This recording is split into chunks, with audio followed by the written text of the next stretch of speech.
Здравствуйте, уважаемые зрители! Вы на канале Фронтовой дневник.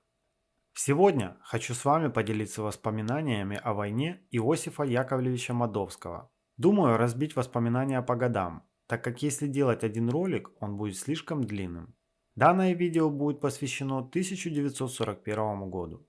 Иосиф Яковлевич Модовский родился 6 июня 1921 года в городе Киеве. Окончил Первое Киевское артиллерийское училище имени Лебедева. Участвовал в Советско-финской войне. Великую Отечественную войну встретил в звании лейтенанта. Прошел всю войну, участвовал в битве за Севастополь, в боях на Малой Земле, освобождение Польши. Награжден орденами Красной Звезды Отечественной войны второй и первой степени, Польской медалью Победы и Свободы. После победы жил в Краснодаре. Несколько слов от Иосифа Яковлевича. В своих воспоминаниях о войне я описал только основные события, которые остались в памяти, и бои, в которых мне пришлось участвовать. Дневников в войну я не вел, да и в первые 2 года войны было уже не до дневников, так как эти годы были самыми трудными для нашей страны и для всех, кому пришлось в это время воевать. Пережить за 4 года пришлось много. 4 года мы находились в постоянном напряжении. Особенно трудно было зимой и поздней осенью. В мороз, дождь находились в мокрых окопах, в грязи, в снегу. Спали по 2-3 часа в сутки. В бане купались 1-2 раза в год. За годы войны были вырыты тысячи кубометров грунта для укрытия орудий и окопов для себя. Но главное, жизнь ежедневно подвергалась смертельной опасности от бомбежек, артиллерийского, минометного и автоматного огня. Итак, начнем.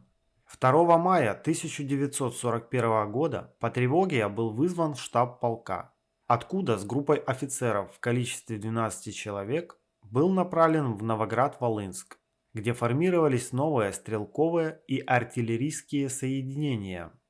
Я был назначен начальником разведки дивизиона 651-го противотанкового артполка 5-й артиллерийской бригады 5-й армии. Стояла наша бригада в укрепленном районе. Здесь меня и застало начало Великой Отечественной войны. В 3 часа 50 минут 22 июня 1941 года нас бомбила вражеская авиация. 28 июня немцы подошли к Новоград-Волынску. В 5 часов утра 29 июня на наши позиции обрушился сильнейший артиллерийский огонь, и под прикрытием авиации в атаку пошла пехота и танки противника. В первый день наш полк подбил 12 танков и уничтожил около 500 немцев, отбив 4 атаки. На второй день, 30 июня, гитлеровцы вновь возобновили наступление, но потеряв большое количество живой силы и техники, вынуждены были прекратить наступление на наши позиции. 1 июля немцы никаких боевых действий не вели. На фронте ничто так не ценится, как ясность, а ясности ни у кого не было. Почему противник прекратил наступление? Что замышляет? В середине дня меня вызвал командир дивизиона и поставил задачу. В радиусе 300 километров объехать на автомашине населенные пункты, которые я нанес на топографическую карту, и выяснить, где противник, какие части слева и справа от нас. Я с шофером Адалаевым на полуторке выехал в районы, указанные на топокарте. Возвратившись на следующий день в укрепленный район, мы там никого не застали. Куда ехать? Решили ехать по шоссе на Житомир. Проехав по трассе примерно 30-35 километров, мы никого не встретили. Вокруг была тишина. Когда на фронте тихо, это настораживает. Я остановил машину, перелез в кузов, взяв в руки гранату-лимонку. Проехав еще километров 20, я увидел, как справа из-за кустов вышли 2 немца с автоматами и машут белым платочком, чтобы мы остановились. Я ударил рукой по кабине, шофер остановил машину, почти вплотную подъехав к немцам. Я выдернул чеку и бросил в немцам гранату. Раздался взрыв, дым. Я выскочил налево из машины, за мной шофер, и мы побежали в направлении леса. Благо, что местность была пересеченной, и мы старались бежать по лощине. Хотя немцы и вели сильный огонь из автоматов, мы благополучно добрались до места. Это была моя первая встреча с немцами с глазу на глаз. По лесу шла дорога, по которой было видно, что недавно прошли войска. Мы пошли на восток. Через сутки мы добрались до села Белки. где на восточном берегу реки наши войска заняли оборону. Здесь был и наш полк. Простояв в обороне двое суток, мы получили приказ отходить на город Малин, что под Киевом. Враг крупными силами наступал на Киев, и после трехдневных боев мы вынуждены были отойти под Чернигов. Затем мы оставили Бахмач, Конотоп, Прилуки, где размещался штаб 5-й армии. Немцы имели подавляющее преимущество и в живой силе, и в авиации, и в танках. Прибыв с донесением в штаб бригады, я узнал, что наша 5-я армия находится в окружении. Наши войска несли огромные потери. Через много лет после войны, прочитав мемуары Жукова и Василевского, я узнал подробности событий тех дней. Враг, убедившись, что мы сосредоточили крупные силы на пути к Москве, временно отказался от удара на Москву и все свои ударные, подвижные и танковые части бросил против Центрального и Юго-Западного фронтов. Его замысел состоял в том, чтобы разгромить Центральный фронт и, войдя в район Чернигова, Конотопа и Прилук, ударом с тыла разбить армию Юго-Западного фронта, что ему и удалось. После чего главный удар на Москву в обход Брянских лесов и затем на Донбасс. Но об этом я узнал позже. А тогда, глядя на все глазами 20-летнего лейтенанта, как и многие другие, я задавал себе вопрос, на который не мог найти ответ. Как могло случиться, что наша Красная Армия оказалась не готовой к войне? Враг быстро продвигался вглубь страны, тогда как перед войной в течение многих лет нам внушали, что если начнется война, мы будем бить врага на его территории. Но вернемся к событиям тех дней. Командование нашей армии предприняло несколько попыток прорваться с боями из окружения, но безуспешно. Особенно большие потери мы понесли от вражеской авиации, которая бомбила день и ночь. Наших самолетов в воздухе не было. Потерпев неудачу в последнем бою под Лохвицей и не имея больше боеприпасов, мы получили команду сжечь все автомашины, взорвать орудия и выходить из окружения небольшими группами. На войне самой страшной опасностью считается выход из окружения через территорию, занятую врагом. Начали пробиваться к своим, хотя никто толком не знал, куда идти и где находятся наши войска. Шли на восток. Пройдя лесом около 10-12 километров, мы вышли на открытую поляну. Впереди в 3-4 километрах виднелась деревушка, куда мы и направились. Но тут из-за небольшой возвышенности вышли немецкие танки, которые открыли сильный огонь из пушек и пулеметов и на большой скорости начали преследовать нас. Много погибло солдат и командиров в тот день, 19 сентября 1941 года. Но мне удалось добежать до деревушки, где я вскочил в первый попавшийся сарай с сеном. Здесь я просидел до вечера. Когда на улице стемнело, я вышел и постучал в избу. Мне открыл дверь хозяин, примерно лет 50. На мой вопрос, есть ли в селе немцы, он ответил, что есть. Но тут же заметил, что нашего брата, окруженцев, сейчас ходит очень много. И на запад, и на восток, но они переодеты в гражданскую одежду. И немцы их не трогают. Меня покормили, и я остался ночевать. Утром я отдал хозяину свою форму. Он дал мне старые брюки, рубаху, туфли и рассказал, как выйти на дорогу, идущую на Полтаву. Я пошел по дороге, перешел мостик, где справа было болото, повернул налево, прошел метров 50 и затем должен был идти направо. Но тут я увидел, в метрах в 100 возле колодца стоят 3 немца, вооруженные автоматами и с ними овчарка. И я дрогнул. Я развернулся и побежал обратно. Немцы это увидели и бросились за мной в погоню. Я добежал до мостика и прыгнул в болото, где в метрах в 30 начинались камыши. Я шел все дальше и дальше от берега, пока мне не стало воды по горло. До меня доносился крик немцев, лай овчарки. Затем немцы начали стрелять из автоматов по камышам. Я опускался в воду с головой, дыша через камышину. Все это продолжалось около 2 часов. Я же просидел в болоте до вечера. С наступлением темноты я вылез из болота, дрожащий от холода, направился к ближайшему дому.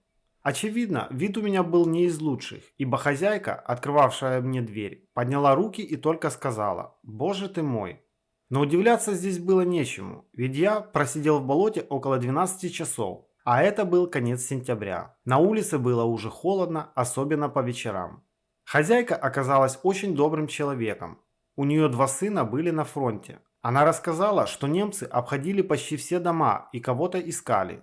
Хозяйка меня накормила, взяла мою одежду просушить, дала мне брюки и рубаху, дала одеяло и отвела ночевать в сарай. Она же мне посоветовала, как выехать из села. На следующий день утром я вместе с колхозниками на нескольких подводах выехал из села в поле, куда они выезжали на полевые работы. Так я пробирался к своим 3 суток, останавливаясь ночевать на окраинах сел, где немцев не было, так как они боялись партизан. Шел я через Рамадан, Миргород, Сорочинцы, места, где жил и работал великий русский писатель Николай Васильевич Гоголь. На 4 сутки я подошел к реке. Мост был взорван, и пришлось переправляться на лодке, которой управлял один здоровый мужик. В лодку нас село 4 человека. Переправившись на другой берег, мы прошли около 5-6 метров по тропинке, где в кустах нас встретили 2 вооруженных автоматами немца. Один из них отвел нас в комендатуру, которая располагалась недалеко. На площадке перед комендатурой было несколько тысяч человек, в том числе и в военной форме. К концу дня всех нас построили в колонну и погнали по дороге. Колонну сопровождали 12 или 14 немцев на мотоциклах с колясками. Отойдя от села примерно на 2 километра, я увидел, что справа, вплотную к дороге, гонят скот с пастбища обратно в село. У меня сразу созрела мысль. Как только немецкий мотоциклист проехал, я выскочил из колонны, взял палку и вместе с пастухом погнал скот в село. Так я избежал плена. Кстати, родители мои в сентябре 1941 года, уже будучи в эвакуации, получили извещение, что я пропал без вести, и узнали, что я жив только через 2 года, когда я их разыскал. Они жили в селе Березовка Свердловской области. Возвратившись в село, я остановился на ночлег в одной хате, стоявшей на окраине. Хозяйка накормила меня борщом, и, выпив крынку молока, поблагодарив хозяйку, я залез спать на русскую печь, где находился моих лет парень. Он представился Володей, сказал, что он солдат и выходит из окружения. Я тоже представился солдатом и назвал себя Геннадием. Договорились вместе пробираться к своим войскам. Около 12 часов ночи в окно кто-то постучал. Мы вскочили. Хозяйка открыла дверь. Вошел мужчина, прилично одетый, и долго разговаривал с хозяйкой. О чем мы не слышали. Кто он, полицай или наш? Но тут он подошел к нам и спрашивает: «Вы из окружения?» Мы замялись, не зная, что сказать. Тогда в разговор вступила хозяйка, предупредив нас о том, что она ему все рассказала. От него мы узнали, что наши войска находятся в 40 километрах отсюда, за рекой Псел. После его ухода хозяйка нам рассказала, что он оставлен райкомом партии для организации партизанского отряда. На душе стало легче. В 4 часа утра за нами пришел человек, который окраиной провел нас в лес, примерно в 5 километрах от села. Так мы попали к партизанам, а еще через 2 суток вышли к реке Псел, где на той стороне реки увидели нашу кавалерийскую часть. Немцев на этой стороне реки не было, так как в то время не было сплошной линии фронта. Мы переплыли Псел и оказались у своих. Чувство, которое нами овладело в тот момент, трудно передать. Володя сказал мне, что он не солдат, а старший политрук. Я ему сказал, что я лейтенант-артиллерист. Он пошел в штаб кавалерийской части, а я решил добираться до Харькова, где жили мои родители. Мы распрощались. Я сел на попутную машину и доехал до станции Ахтырка. В этот же день, 25 сентября 1941 года, вечером я сел на товарный поезд, который шел на Харьков. За ночь на открытой платформе я продрог до мозга костей, но был счастлив, что утром был в Харькове. К сожалению, ни родителей, ни кого-либо из родственников дома я не застал. Как мне сообщили соседи, они эвакуировались на восток. Я направился в штаб Юго-Западного фронта, который размещался здесь же, в Харькове.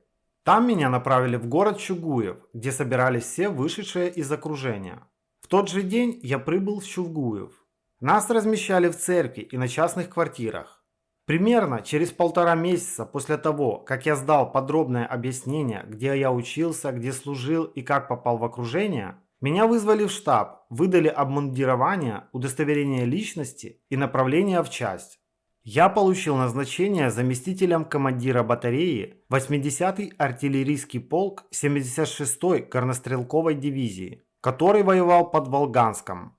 Зайдя в землянку к командиру полка для доклада, я увидел за столом своего бывшего командира дивизиона, Тбилисского артучилища майора Сухорукова. Его полк еще не участвовал по существу в боях, и узнав, что я его бывший курсант, он долго беседовал со мной, интересовался всеми боями, в которых мне приходилось принимать участие, и, конечно, вспоминали училище. Затем я направился на батарею. Полк наш стоял в обороне. Пехота вела на отдельных участках разведку боем. Мы ее поддерживали арт-огнем. Обстреливала нас и немецкая артиллерия. На сегодня у меня все. Не забывайте ставить лайк, обязательно подписывайтесь на канал, пишите свои комментарии.